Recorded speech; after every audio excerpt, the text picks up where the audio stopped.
Good morning, good morning, good morning, and welcome to the inaugural broadcast of the AfroQuest One show. The AfroQuest One show, where we say we are African hip. That means we are focused on the history, the issues, and the people, the history, issues, and people hip of the African diaspora, people of all around the world from Africa and African descent. Thank you for joining us. Welcome, welcome, welcome again. And I say hello, hola, hola, habari, sawubona, ujambo, molo, marhaban, bonjour, shalom. I think I missed it. Hello. I think I said hello in pretty much all the languages I wanted to say hello in. But nonetheless, welcome, hello, what up? Hey, I am so excited again to have you here. The hairs are standing up on my head, but then again, I must be really excited because it's pretty hard for the hair to stand up on my head. If you notice, I'm bald headed here, but that just shows how excited I am to have you here on the show. This is an amazing opportunity, I believe, to bring people of African descent from around the world together and discuss again the history, issues, and people, the current issues, the current events, those things that are impact us. Just bringing us together and bringing back together people who have been, due to the circumstances and the sort of the stream of history, have been sort of torn apart and dispersed around the world, but yet we are still one African people. I actually this has been 2 years, honestly, in the making. So I'm quite happy to be able to have uh, this opportunity to discuss uh, and to talk about all of these issues with you all and with people from all around the world. I mean, if you're watching, no matter where you're at, even if you're not of African descent, no matter where you're at, definitely want you to chime in. I mean, for those people who are watching through Facebook, my AfroQuest Culture Facebook page, chime in. For those people who are watching on my through my Periscope page, chime in. And just give a little shout out to Get Vocal here. I'm actually using the Get Vocal uh, media streaming tool here. I mean, this is amazing. You know, I went looking, just a little shout out to them. I went looking for a tool that I could use that could allow me to stream out to all of my major social media pages, my social media that I use: Facebook, YouTube, Periscope. And I went looking around, no shade on Facebook Live, no shade on all those other tools and programs out there like Be Live and Streamer and Twitch and all that good stuff. But Get Vocal it was a total package. So I am streaming out through Get Vocal. I think if you're like a blogger or an activist, or you just want to get your voice out there, I think Get Vocal is the tool to use for streaming your message, streaming your shows, your broadcasts, whatever out there. So today I have a special treat. I mean, this is right out of the box. A special treat for you, a brother who I've known for a while, a brother who has, always, he's not just a talker, but he's a doer. He's an activist. And I just want to bring him on board here in a few.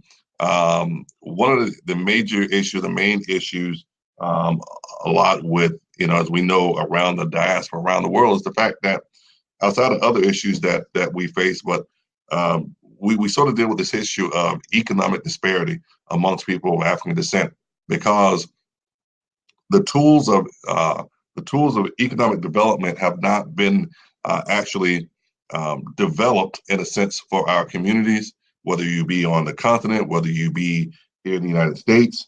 It has not been developed. as well. And of course, there are the circumstances of history and purposeful policies that have been put in place to make that so. So we're going to have this brother who's going to be coming in. His name is Rodney Bennett. And Rodney is going to come in. Rodney, there you go. The brother has joined us this morning. Good morning, Rodney. How you doing? Pretty good. And yourself? Good. Wonderful. I'm can you hear me there? I can hear you just fine. Okay, good. Okay, I couldn't hear you. So Rodney, as I was giving him a little introduction to you, brother, I told him you're definitely one of those people who are just not a talker, but you're a doer. And I think when we're discussing, taking care of issues in the community, the Black community especially, and whether it be around the African diaspora around the world, we need more doers and talkers, people who are going to get out there and make change. Because as I sort of mentioned in the beginning, this show, AfroQuest, is about discussion, but it's also about solutions and also some action. So tell them a little bit about yourself, Rodney. And definitely, Dave, we want to talk about your trip to Ghana and some of your views, some of the things that you learned over there about economic activity over there while you were there.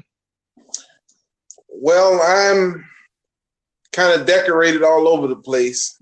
Particularly for this discussion, I've done a lot in economic development here in the city of St. Petersburg, helped with some policies and put together some things here that really has had the opportunity to grow.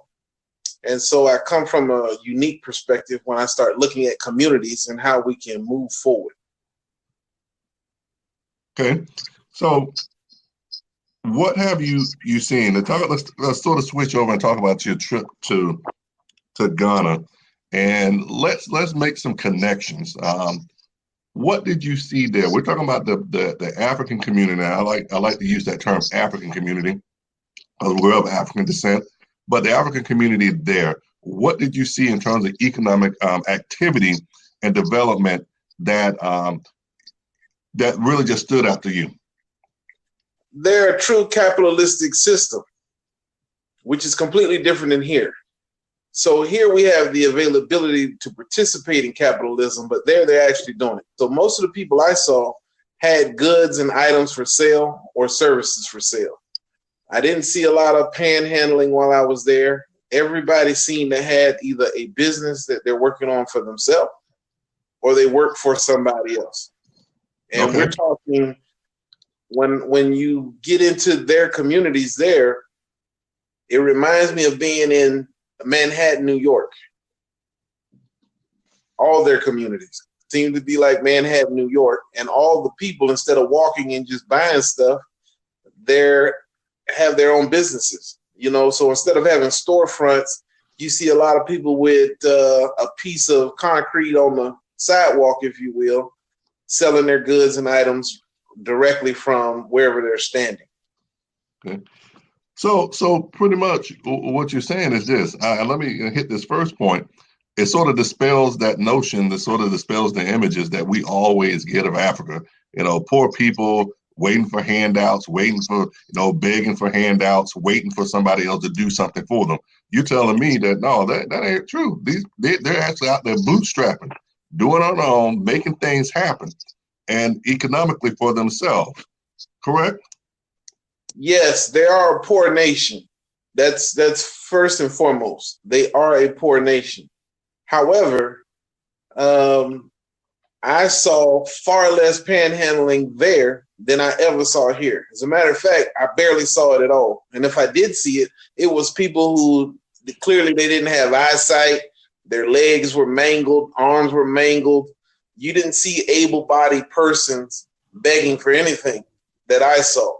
Now, I also saw a lot of able-bodied men not doing anything, sleeping during the day, but I didn't see nobody begging.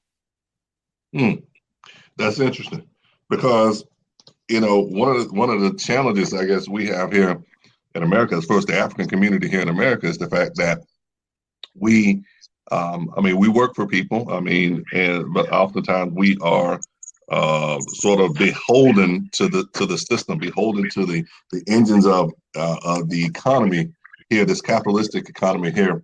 What you saw over there is pure capitalism, but here our capitalistic system, we're sort of beholden as a community, and so as our economy goes, so do we go, because we don't have that sort of pure, as much as we need to, that pure capitalistic engine activity that's going here in this country, as far as Africans here in America.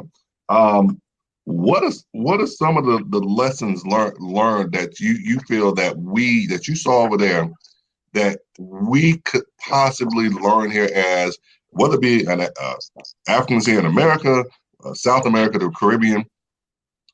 Some of those areas tend to be a little bit much like what you saw, but let's talk about here in America. What are some of the things that you learned that we could probably learn and employ here in the United States? First and foremost, shut your mouth and start doing stuff. We spend too much time talking and planning and never getting anything done. Secondly, no excuses. We have to stop with all the excuses that we give of why we didn't make things happen and get out there and make it happen. I'll give you an example of a no excuse situation. I was walking down the street and I noticed a big pothole kind of thing in the middle of the street. Apparently the government hadn't been taking care of it, and so the locals filled it up with the outer casings of coconuts.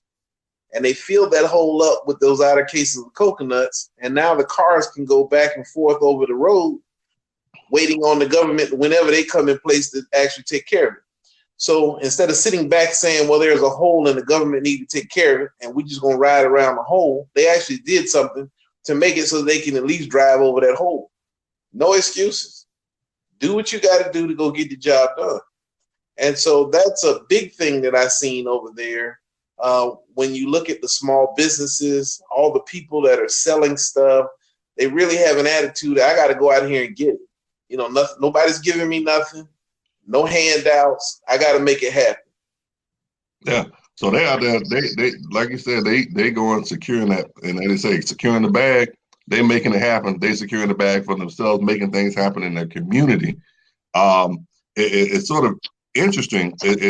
Even though that was a pothole, it brings or causes me to think about, for those people who celebrate Kwanzaa, Ujamaa, cooperative economics.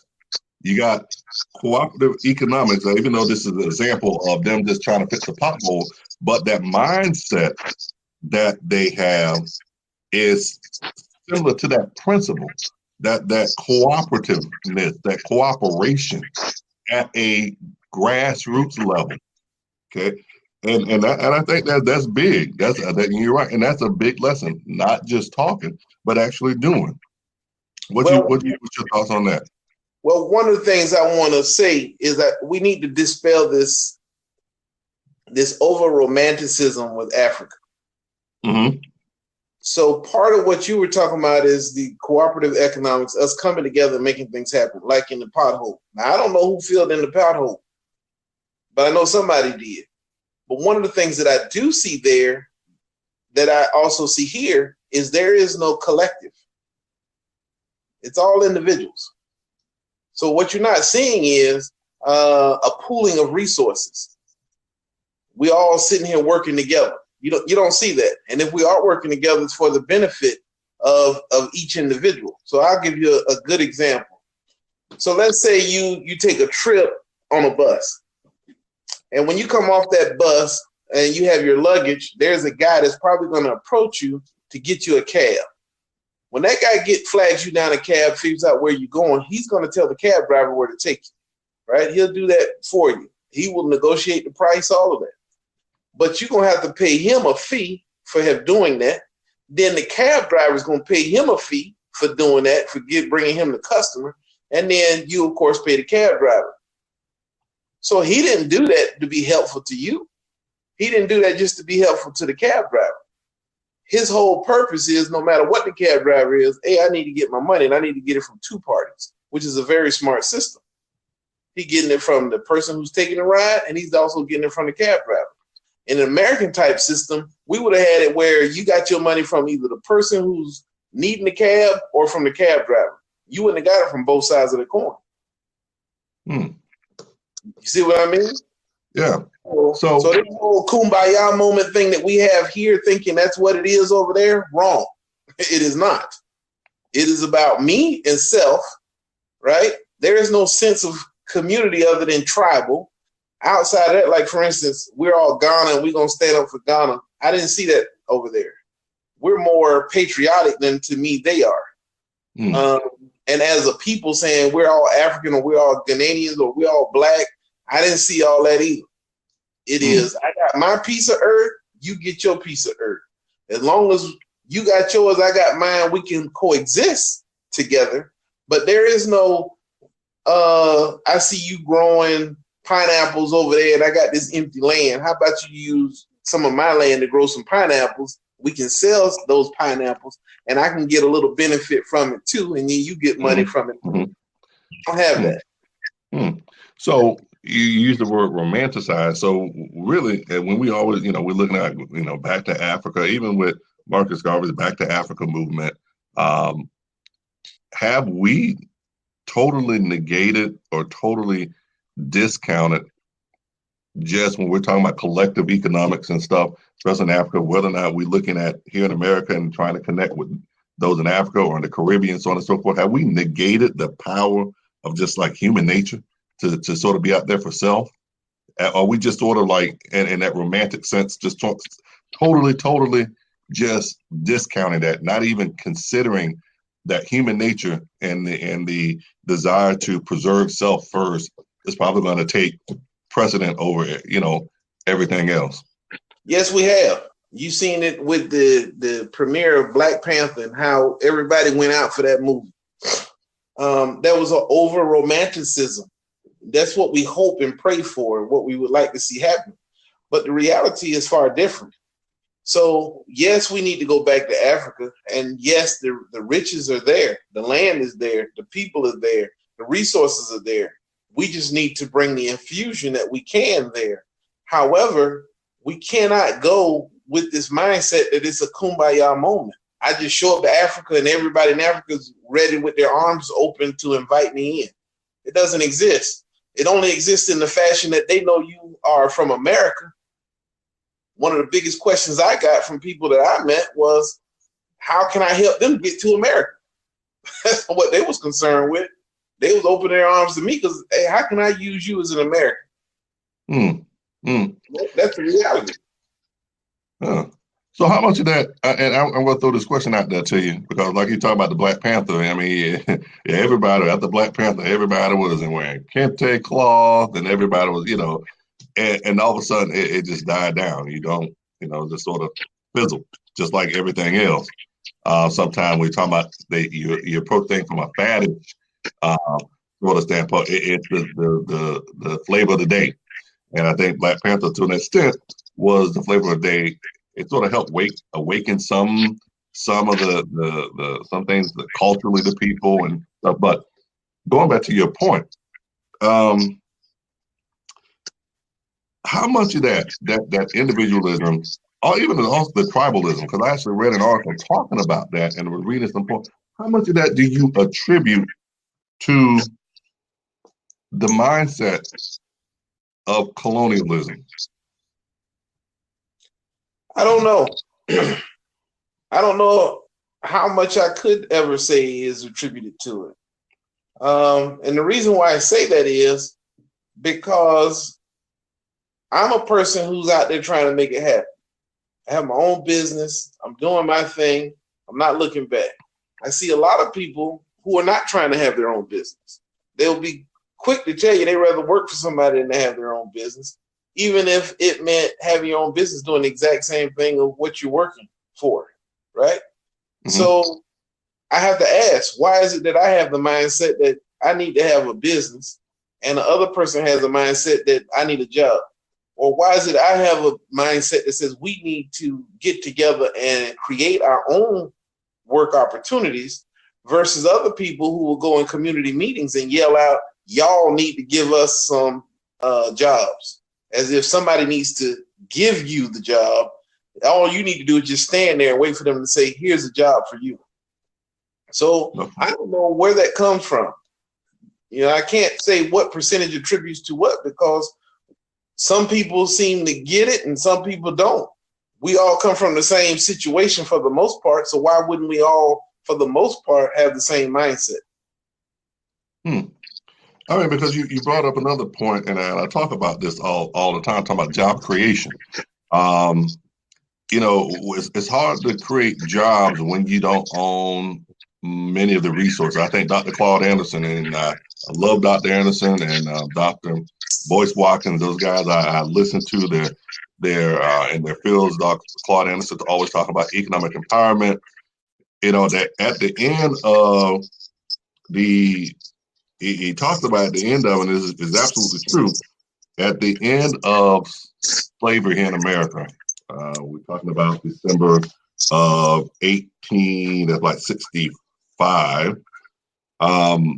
African Americans, and during the period of Reconstruction, African Americans own 0.1% of all wealth here in America. Here we go in 2019, and still Africans in America own 0.1% of the economic wealth in America. And we know how money works. We've seen a recent example how money can open some doors for you. And we've seen how wealthy people buying their children into college, and taking away opportunities, in a sense, from people who may not have money. Money makes this country, it does some things for you, So given the fact that we're still in 2019, pretty much still in the same place economically as we were in December of 1865, and because we don't have control of wealth resources, what ways do you think we can start those small things? And we're talking about individuals in the beginning. Individually, we can start doing some things even within our families that will help us move towards more wealth accumulation, so that we can start producing our own jobs, even if people got to work for us. Well, I think the numbers are an indicator of how African Americans in America have not grown. That's all they're indicator of, that our mindsets have not moved us from one position to another. Because if it had, then the numbers would be different. I don't think those numbers are any indicator of our possibilities. I also don't buy into the narrative about what we don't have in terms of the availability of controlling resources. The only way you're going to ever control the resources is to get them. Now, there are many ways to get the resources. One thing I know about human beings, if we really want to do something, we find a way. We will come up with ways to get to whatever it is we're trying to achieve. How many people do you see with these nice cars and raggedy houses? They felt that nice car was important. They figured out a way to get that nice car. Now, they may be paying their whole paycheck for that one car, but nonetheless, they found a way to make it happen. So to your question, what could we be doing? It's real simple. From an individual level, we need to spend less and save more. We need to move ourselves from a renter position to home ownership. And when we move from a renter's position to home ownership, which of course is the number one way that most Americans start accumulating wealth and having a wealth value attached to them, what I recommend people here do, African Americans here do, especially family units, is that the family needs to get together and start buying large property. And when I say large property, I'm not talking about getting acres of land and stuff like that. How about you buy a duplex? Something like that, where you have about 5 or 6 units in the building, and those 5 or 6 units can house your entire family unit. Yeah. Now, you bring up, let me ask you this point, because I had a discussion recently about what you just talked about, home ownership versus land ownership. I asked somebody, which one would you rather have, homes or land? Because we look at some of the wealthiest people in America are landowners, and they have been since the quote unquote founding of this country. They were the landowners. They weren't necessarily homeowners, they were landowners. And we noticed that through economic upturns and downturns, homes, real estate, in a sense, homes is much more greatly impacted than is the value of land. Land sort of holds that. So would you, given that what you just said, would you say let's get a nice balance of both duplexes and land to sort of help, buffer yourself against major losses in the real estate market related to houses, apartments, duplexes? I would say start by getting you your duplexes and apartments so you have a place to stay. And regardless of what happens in the inflection of society, you're just paying for the taxes once you pay that thing off. Your rent value is going to be a lot less, or your lease value, if all of you are together paying a fair share. And if somebody can't come up with their fair share, it's easier if you have a collective saying, all right, I'll chip you in here, you chip in there, and we'll make up the difference this time, but you need to get it together. Okay. Right? So that's first and foremost. You need to be stable in where you are. Most of us aren't stable. So if we're paying more than 50% of our income to where we're going to stay, then we're never going to get to a point where we can actually buy just the land. However, you can reduce that by buying a complex. Now you go from a 50% plus market to about 25% or less. Okay. Now you have more money to work with. Now you can pull the extra money and start buying land. But the point of buying land is what you're going to do with the land to generate capital. So you're either going to do agriculture on the land, which means we're going to produce something and resell it, or we're going to put a building on the land and we're going to lease it out to someone else. And mostly what you're seeing is people buying land to build something on it to lease it out. That's it. Yeah.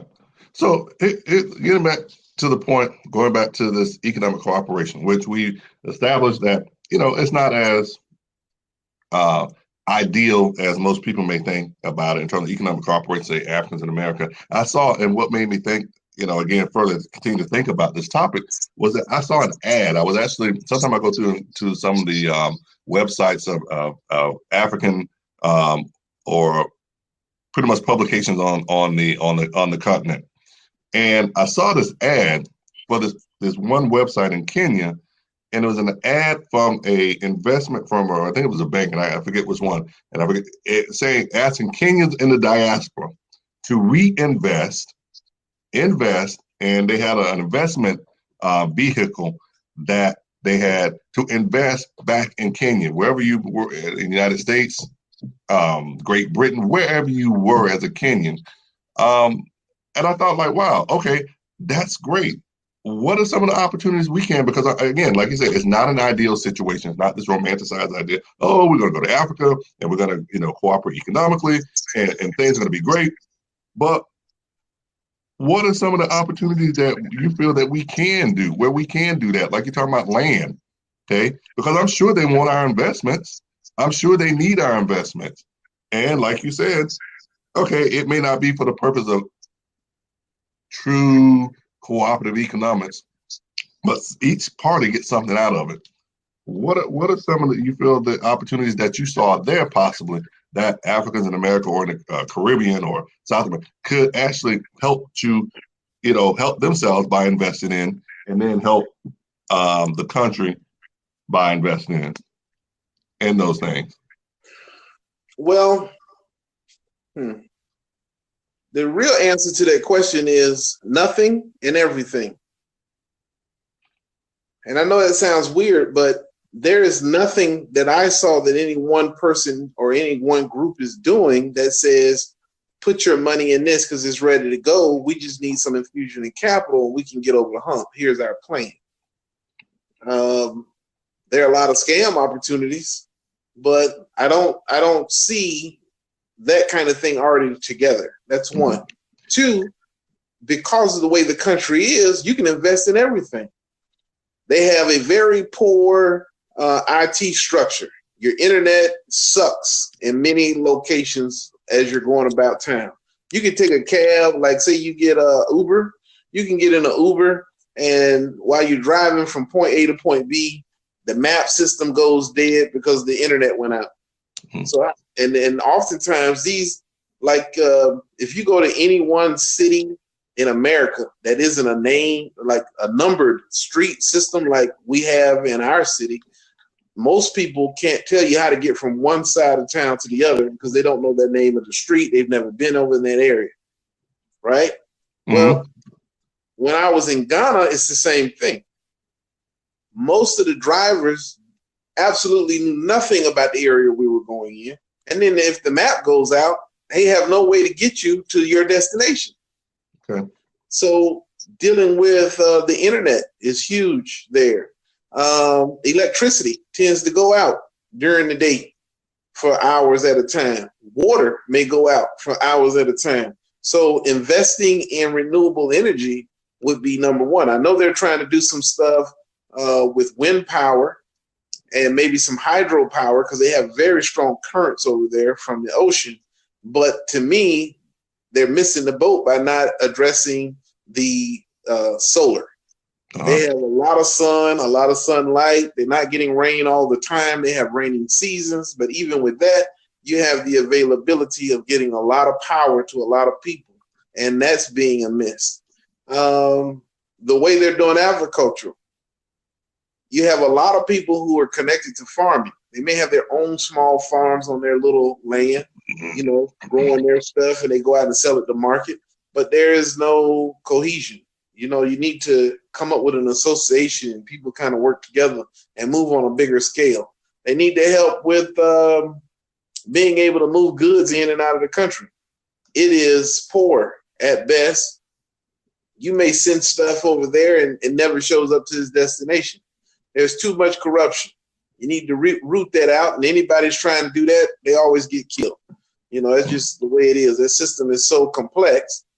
I can't see anyone walking in the government saying, as a platform, we're going to root out corruption and win. If they do win, they're going to be dead within a year. Yeah. So because the thing is, and it sort of bothers me, there's a few more points here as we sort of begin to wrap up. We look at other expatriates of other ethnic groups who you know, to be Chinese or Jewish or, you know, back to Israel, who they always see it's like an obligation to do something here and to give back to their home country. Now, for us, it's a little bit different. I think even say Chinese Americans who born here, they, you know, still consider China in a sense their home. Like I said, for us, it's a little bit different. Speaking of Chinese and talking about investment, I often think, I'm like, okay, the Chinese are investing billions of dollars in Africa. The Russians are beginning to invest billions of dollars, and we know it's sort of geopolitical move, along with economic. There's so many resources in Africa. You know, the question becomes, if they see, and this is not even the culturally their home in a sense, why is it that they figure it's so important to invest and we sort of sit by idly? Oh, that's an easy one. They don't care about Africa. That's not why they're investing. They're investing in themselves. So China is investing in the availability to get the gold and other resources out for their cell phones and things of that nature. China's now also investing in farmland because they needed to get the soybeans that they couldn't get from America because of this tariff business. So they don't never want to be in that boat again. So let's go back. It's nothing but land over there. So let's start growing soybeans in Africa. So they're not investing in the country or the people itself. No, they're investing in themselves. Mm-hmm. They're saying, I can't do it home. Where can I do it? Let me do it over there. We would be wise to do the same. The problem is for us, for whatever reason, I don't have an answer to this. We just don't collectively move in a way that makes sense. And individually, we have some individuals who think about things in the future and how that could move and how we can make things happen, but not enough of us. we tend to sit back and want stuff brought to us. We don't make it happen. So we can make opportunities happen here in America amongst ourselves, and we can make opportunities happen abroad. Yeah. The opportunities exist. We just need to say what it is we want to do, bring the right people to the table together, and make it happen. It's not that it can't happen. We just don't do it. It's sort of funny because you always hear people over here talking about, man, I'm making stuff happen. I'm making stuff happen. They get that mindset. They want to make stuff happen. I just think they don't know how the objectives, the steps, the interim steps of how to make it happen. Yeah, but in this day and age, we got Google. There's no excuse. Like I hear that all the time. If you teach a person to fish, they gonna fish for forever. No, you can teach a person how to fish, and they gonna sit there and say, "Well, I'm going to the supermarket to buy me some beef." That's just where we are. And that's a fact. And I think there are some people out there. I think is that do know how to, and I've seen some examples. Even when I read through African publications, I see some of the companies. Even we're talking about IT infrastructure. Nigeria has a very, very strong economic engine going, and probably the strongest in all of Africa, pretty much. Well, outside of South Africa, but the strongest.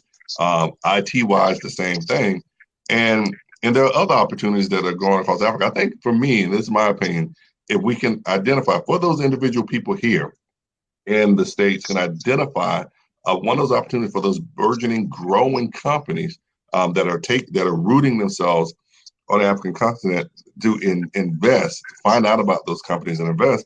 I think if you get the ball rolling and more people start seeing.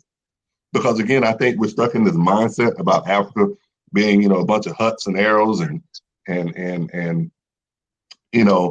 just like my thing is here in America, there's certain places in the United States, Appalachia, where you can go to and people living in practically near huts, or in a hut. So it's that mindset I think we have towards Africa. We've been poisoned towards Africa, but if you go and like I do, I love reading the publications online, African publications, and seeing some of the businesses and things that are happening over there. I think opening ourselves up to that and finding those companies, I think we have an opportunity to do so. But like you said, it may not be a whole collective.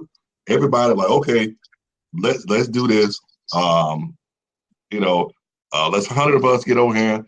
Take $1,000 and invest in the stock in this African country. It may not be that, but I believe, honestly, if you get like a few people trickle, because everybody is like, at least in American society, I think it's like bandwagon. Everybody's a bandwagon. Somebody started doing it, then all of a sudden, that works. Okay, let's start doing it ourselves. I think there's opportunities there. But you did make your point well taken that, it's not like the collective. It's something about the fact that there's something keeping us from moving collectively in the very beginning, instead of waiting around like a wallflower at the party. So they're saying, okay, let's let them do it before we get out there and do it ourselves. And that seems to be the case a lot of times, honestly. When I use the word collective, I'm not talking about massive number of people. I'm talking about small groups. and when we do decide to move, it's mainly on, so you put very little in and you got a whole lot out. I mean, if it's not that kind of situation, people are not willing to get in, at least from what I've seen here. It just it's not there. And I understand the thought and what you're saying. A lot of people have that thought. Black Panther showed us that, if we really want to come together, we could, but we really don't want to. I'm of that mindset. It's not about not having enough information. It's not about not knowing what to do. It's about not really wanting to do. If I wanted to do it, then I would do it. And they really don't want to do it. So for me specifically, and I'm very clear about this, I have long left this whole notion that I need to take the whole village with me. I need to help the Black community. Man, I'm done with that. I will help everybody and anybody who wants to help themselves and move something forward. Because what happens is oftentimes we find ourselves advocating for things that other people didn't want. You out here talking about, well, I know you need this, but them people didn't want that. So you out here busting your brain out there on these streets trying to make things happen that make common sense. But the people who you advocating for didn't even want that. So when it does show up, you wonder why they didn't participate, because they didn't want it. So you think, again, going back to a point I made, the individual, the human, sort of the human nature and the propensity and to preserve self, that individuality, that drives more so anything else than the collective. That drives it to be able to take care of self, and to those people who themselves wanted to say, hey, I want to take care of self too. You got something going, so I'll get in this with you. And when we use the word preserve, for me, that means whatever it is I like. It's not about what I need to survive. It's what I like, which is different from a need to survive. Because if it was just about a need to survive, as long as my house is taken care of, I got food, I got clothes, I should be in a position then to say, okay, now how can I help somebody else? Mm-hmm. But in our case, you're not going to take away my cell phone, or you're not going to take away my cable, or, I got to have my beer on the weekend. I got to watch my football. It's the stuff I like. It's also part of that self-preservation. And because that is part of that equation, I think it's very difficult to get people together to do anything unless it's a bandwagon approach. And that bandwagon has to be, I put very little in and I got a whole lot out, or I'm participating because it brings my social status to another level, which is why celebrities work very well with products. I get the product because this celebrity got it, so that's my social status goes up. That's where we are. I mean, we could talk about stuff until we blue in the face. I tell everybody, let's look at real facts. Because if the romanticism and the questions that we ask and the beliefs that we have, if you really put them in a check system, let's just check it against reality, you'll start to see the pattern. It is very clear. There's nothing stopping us from owning homes. Nobody. Everybody can say, I don't have enough money. All right, well, collectively pool together your resources and you do. I don't have my credit score. Well, find somebody who got the credit score so you can get the loan in their name. All y'all working together as a corporation. Do it. Now that you got one home, go after and get another one. Work on your credit. So now your credit good and you can make it happen. There is no such thing as I can't do. You can put together a plan of making it happen if you truly want to make it happen. Because I guarantee you, if you're 17 and trying to get in that club, you'll find a way to make a fake ID. Make fake ID and find the person who make them and giving them a little money. The women put the makeup on and they put the certain clothes on and they bat them eyes and get past the bouncer. So, the guys, if I got to give you some extra money to help me get in here, I will give you the extra money. You will find it. Lay a little extra 20 in their hand. Here you go. Just palm here, that 20 that for you, brother. Thank you very much. Let me on through. And you're right. And you're right. As we wrap up these last couple minutes, I just want to hear from you. Just summarize. Where do you think, when we're talking about the state of the economy of Africans here in America, on the continent, everywhere else, where do you think this thing is headed? In its current state, it's heading nowhere. It's going in a negative direction, particularly here in America, because what has happened in government is moving more towards pro-business. So as it moves more towards pro-business, if you don't have a business, then you're going to start losing out. So when the taxes hit, the low and the middle income people are going to get hit the hardest, not the rich, because the rich has the business models and it's built to protect the business model. So the lower end of the economic total pole, which is where most African Americans fit, not all, is in that area. So we're not getting up for business. We're going to lose out. We're going to start losing out on our property. So that's why gentrification is a big question mark now. And the big thing that you're going to hear in gentrification is people move into the neighborhood. They start building up their houses. Now I got to fix my house. So is it okay that your house is raggedy? No. But the fact is I don't have enough money to be fixing up my house.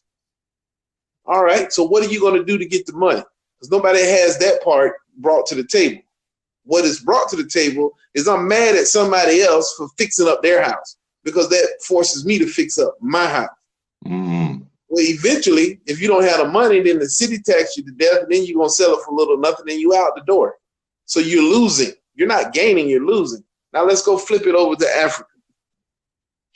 Because Africans are not collectively bringing their chips to the table, what they're doing now is they're selling off all their assets. I'm selling off my land. I'm selling off the resources that's under my land. You know, a lot of these African nations, they don't control these major resource points. They've sold the rights to some country who's now digging all that stuff up and taking their resources out the country. And they're doing it because collectively they have not gotten together and said, look at our position and how we can move this forward. We can negotiate these price points with the world. But instead they say, well, it's better to let this person who's been doing it come and do it for us. We'll get peanuts out of it and we should be all right with it. So they're losing. So if things don't change, we're going to be, both parties, in a losing position. However, it doesn't have to be that way. Economic gentrification, in a sense. Yes. It doesn't. Gentrification. And we doing it to ourselves. Ain't nobody doing nothing to us. We're doing it to ourselves. I can't blame the man because my cousin sold my aunt's property when my aunt passed because my cousin wanted quick money. And now white people living in my aunt's house. I can't blame no man for that. That was my cousin who did that. Exactly. Or people have houses. They don't pay their taxes. They don't pay their mortgages. They get so far behind before they tell anybody anything. And when everybody knows about it, it's at a point where they're coming to kick us out tomorrow. So there's no way we can pay all this back or work out a deal with these folks. So now you done lost the house. I've heard these stories so many times, it's not funny. You sit there literally and just lose the house. And then want to blame it's the man that's doing all this. Ain't nobody doing nothing to us. We doing it to ourselves. We need to stop with that foolishness and get on the real bandwagon. And if we do, we can turn this around. Exactly.